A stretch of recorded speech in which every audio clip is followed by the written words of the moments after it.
परंपरा आणि दर्जा या दोन्हींचा मेळ राखत राजपालने जिंकलाय सर्वांचाच विश्वास. म्हणूनच असंख्य कुटुंबांच्या बस्त्यांची परंपरा आजही राजपालमध्ये अविरत सुरू आहे. सूटिंग, शर्टिंग, साड्या, जेंट्स, लेडीज, चिल्ड्रन्स वेअरचे भरपूर प्रकार. राजपाल, नवीन नगर रोड, संगमनेर. विश्वसनीय कापडांची अखंड परंपरा. जिल्हा परिषदेचे माजी अध्यक्ष आणि जिल्हा मराठा विद्याप्रसारक शिक्षण संस्थेचे ज्येष्ठ विश्वस्त ॲडव्होकेट रामनाथ लक्ष्मण वाघ यांचं बुधवारी सायंकाळी 4:30 वाजता वृद्धापकाळानं निधन झालं. त्यांच्यावर अंत्यसंस्कार करण्यात आले. तर त्यांचं अंत्यदर्शन घेण्यासाठी ज्येष्ठ नेते शरद पवार अहमदनगरमध्ये आले होते. वाघ यांचं पार्थिव अंतिम दर्शनासाठी जिल्हा मराठा शिक्षण संस्थेच्या प्रांगणामध्ये आणण्यात आलं होतं. यावेळी शरद पवार, खासदार सुजय विखे, आमदार संग्राम जगताप, आदर्शगाव हिवरे बाजारचे सरपंच पोपटराव पवार तसेच सामाजिक, शैक्षणिक आणि राजकीय क्षेत्रामधील नेते, पदाधिकारी, शिक्षक, शेतकरी आदींनी वाघ यांना श्रद्धांजली अर्पण केली. रामनाथ वाघ यांचा जन्म 1 ऑगस्टला झाला. त्यांचा अमृत महोत्सवी सत्कार 1 तारखेला झाला. त्यांचं निधनही 1 तारखेला झालं. त्यांनी सामाजिक, राजकीय आणि शैक्षणिक क्षेत्रामध्ये 1 नंबरचं काम केलंय असे गौरवोद्गार शरद पवार यांनी काढले. त्यांचा विचाराचा वारसा हा सगळ्यांनीच घेतला होता त्यावेळच्या पिढीने आणि वेगवेगळ्या क्षेत्रामध्ये ते काम करत असेल. रामनाथजी यांनी पंचायत राज्य हे क्षेत्र निवडलं, जिल्हा परिषदेमध्ये आले आणि जिल्हा परिषदेचं जिल्ह्याचं नेतृत्व त्यांनी अत्यंत समर्थपणाने केलं. आणि हे सगळं करत असताना शैक्षणिक क्षेत्रामध्ये सुद्धा त्यांचं अतिशय लक्ष होतं. आणि आता ज्या प्रांगणामध्ये आपण या ठिकाणी एकत्र आलो, या संस्थेमध्ये मला आकडा माहिती नाही, पण 50 वर्षे तरी ते कधी विश्वस्त म्हणून, कधी सहकारी म्हणून, कधी पदाधिकारी म्हणून, कधी हितचिंतक म्हणून समृद्ध झालेले होते.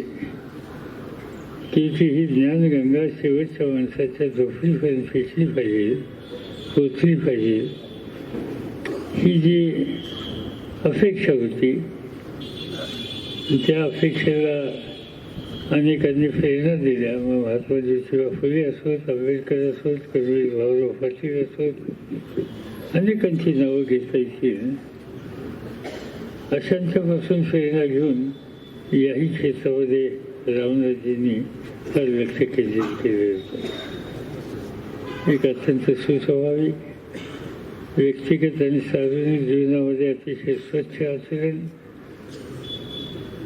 आणि स्वीकारलेला विचार याच्याशी कधी तडजोड करायची नाही ही भूमिका घेऊन उभं आयुष्य त्यांनी त्या विचाराशी संबंधित असलेल्या लोकांशी व्यतीत केलं.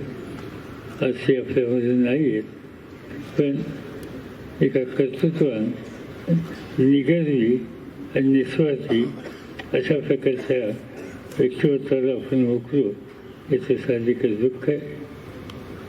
राष्ट्रवादी काँग्रेस पक्षाच्या वतीनं या आमच्या वडीलधाऱ्या जुन्या सहकार्याला मी अंतःकरणापासून या ठिकाणी श्रद्धांजली अर्पण करतो. आणि त्यांचे कुटुंब, हितचिंतक या सगळ्यांना एक प्रकारची शक्ती मिळव अशा प्रकारची प्रार्थना करतो. ती काही गोष्ट आली नाही. जिल्ह्याचे ज्येष्ठ मार्गदर्शक कैलासवासी ॲडव्होकेट रामनाथजी वाघ उर्फ अण्णा यांचं काल दुःखद निधन झालं. अहमदनगर जिल्ह्याच्या शैक्षणिक आणि राजकीय क्षेत्रामध्ये अतिशय मोठं योगदान आदरणीय अण्णांचं होतं. मी अहमदनगर जिल्ह्याच्या वतीने, प्रवरा उद्योग समूहाच्या वतीने, आमच्या संपूर्ण विखे पाटील कुटुंबियांच्या वतीने आदरणीय अण्णांना भावपूर्ण श्रद्धांजली अर्पण करतो. एक अतिशय वेगळं काम त्यांचं जिल्हा परिषदेच्या माध्यमातून झालेलं होतं. आजही ते जिल्हा परिषदेच्या लोकांच्या स्मरणामध्ये आहे.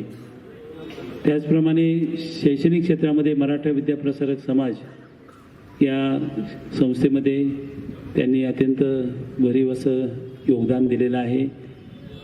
यशवंतराव चव्हाण साहेबांच्या व्यक्तिमत्वाबद्दल त्यांच्या मनामध्ये विशेष आदर होता. म्हणून अण्णांनी यशवंतराव चव्हाण साहेबांचा विचारांचं व्यासपीठ, त्यांच्या विचारांचा प्रसार व्हावा, प्रचार व्हावा यासाठी व्यासपीठ निर्माण केलं. त्याच्या माध्यमातूनही त्यांनी आयुष्यभर यशवंतराव चव्हाणांच्या विचारांचं प्रसार केला.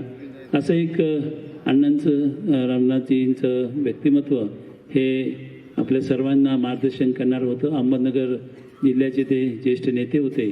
त्यांच्या जाण्यामुळे खूप मोठी पोकळी या ठिकाणी निर्माण झालेली आहे.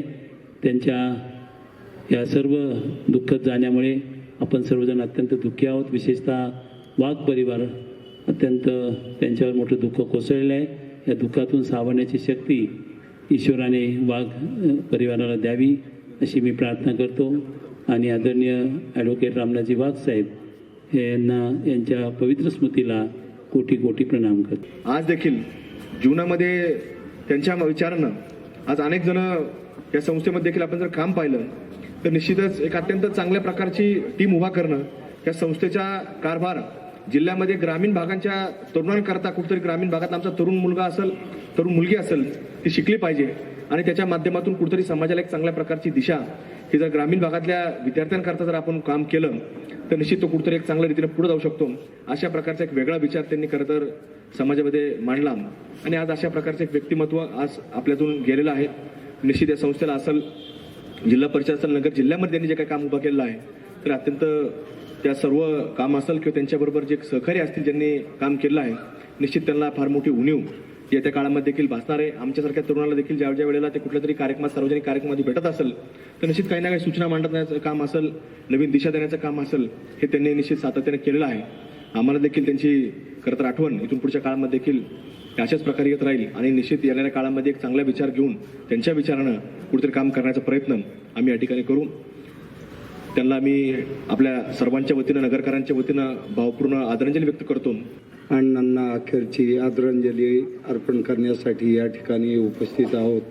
खरं म्हणजे अण्णांचं सुरुवातीचं राजकीय कारकीर्द, सामाजिक आणि आता शैक्षणिक क्षेत्रामध्ये प्रचंड मोठं योगदान त्यांनी दिलं. त्यांच्या जाण्यामुळे जे दुःख जयभाऊ आणि त्यांच्या संपूर्ण वाघ परिवार झालेला आहे त्यातून सावरून बाहेर पडण्याची शक्ती परमेश्वराने त्यांना द्यावी अशी मी आमच्या हिवरे बाजार परिवाराच्या वतीने या ठिकाणी भावपूर्ण आदरांजली अर्पण करतो आणि थांबतो.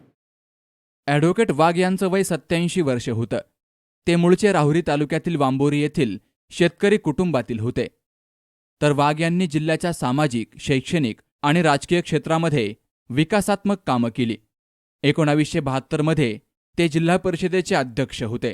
जिल्हा मराठा विद्याप्रसारक शिक्षण संस्थेवर गेली 50 वर्षांपासून ते विश्वस्त होते. गेल्या वर्षी राष्ट्रवादी काँग्रेसचे अध्यक्ष शरद पवार यांच्या हस्ते त्यांचा जीवनगौरव पुरस्कार देऊन सन्मानही करण्यात आला होता.